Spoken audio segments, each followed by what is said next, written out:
یہ دل کیسے سدھرے گا؟ یہ دل سدھرتا ہے اہل اللہ کی صحبت سے اور اللہ کے ذکر سے۔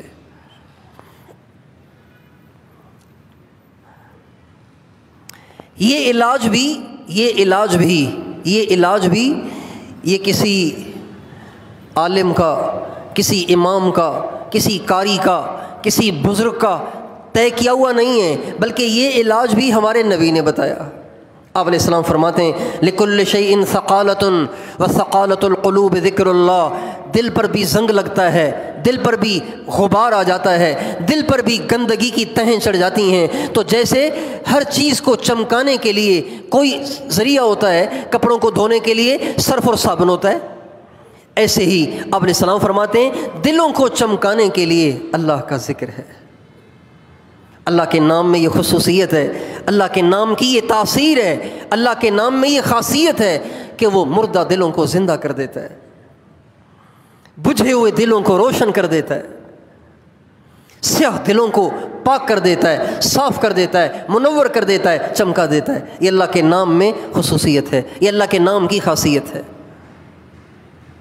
اور اہل اللہ کی صحبت بھی ایسا نسخہ اکسیر ہے کہ اگر وہ کسی کو حاصل ہو جائے تو اس سے بھی دل منور ہوتا ہے۔ حضرات صحابہ کرام نے گھنٹوں بیٹھ کے تنہائیوں میں بیٹھ کے مراقبے نہیں کیے، تسبیحیں نہیں پڑھیں، نبی کریم صلی اللہ علیہ وسلم کی صحبت کی برکت سے اللہ پاک نے ان کو وہ سارے درجات اور مقامات طے کروا دیے جو اہل اللہ کی صحبت میں رہ کے طے کیے جاتے ہیں، جس کے لیے محنتیں اور کوششیں کی جاتی ہیں۔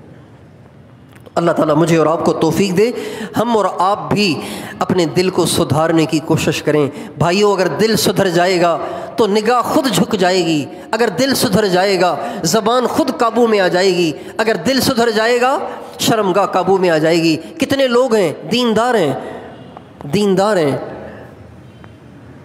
دین کے کام میں لگے ہوئے ہیں، علم دین پڑھا رہے ہیں، لیکن نگاہیں قابو میں نہیں ہیں۔ کہتے ہیں نظروں کی حفاظت نہیں ہوتی۔ بھائی، نظروں کی حفاظت کا نہ ہونا یہ اس بات کی دلیل ہے کہ دل میں گڑبڑ ہے، دل میں گڑبڑ ہے۔ جس کے دل میں اللہ بسا ہوا ہو، اس کا ان پاخانے اور پیشاب سے بھرے ہوئے لوگوں کی طرف تھوڑی دل کھنچتا ہے۔ جو اللہ کے نور سے واقف ہو، اللہ کی عظمت سے متاثر ہو، وہ دنیا والوں سے نہیں ڈرتا، وہ دنیا والوں سے متاثر نہیں ہوتا، وہ دنیا کے حسن و جمال پہ فریفتہ نہیں ہوتا، وہ سب سے حسن مطلق اور حسن حقیقی کا عاشق ہوتا ہے۔ دنیا گندی ہے، دنیا بیکار ہے، دنیا کچرے کا ڈھیر ہے، آخرت اصل ہے، اور دنیا کو استعمال کرنا ہے بقدر ضرورت، باقی آخرت کی تیاری کرنی ہے۔